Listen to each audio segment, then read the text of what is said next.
Ayay ka, paktay na. Paano na yung mga tauhan niya, yung sinusulduan niya? Paano na sa jam?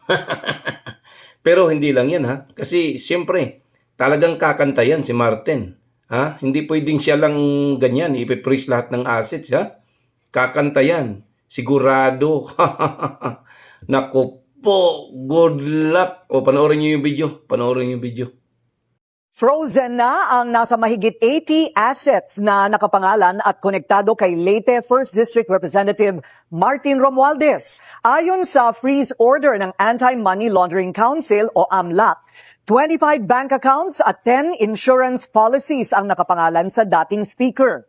27 bank accounts, 10 insurance policies at isang investment account naman ang nakapangalan sa business associate at frat brad nito na si Jose Raulito Paras. 2 bank account, 7 property account at isang real estate property naman ang nakapangalan sa Golden Pheasant Holding Corporation, ang kumpanyang itinuturo ng 2 anonymous Senate witnesses na lumabas sa isang Senate Blue Ribbon Committee hearing.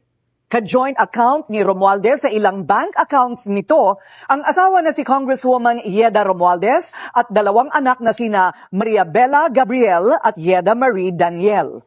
Ayon sa freeze order, may probable cause para sabihing related sa plunder, direct and indirect bribery at money laundering ang mga naturang assets. Kabilang sa mga basehan nito ang mga pagdinig sa Kongreso, ang testimonya ng mag-asawang Diskaya, at mga referral ng Office of the Ombudsman sa AMLAC.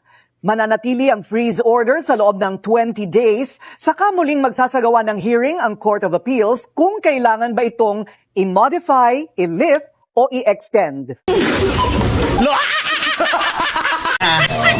Kaigit na.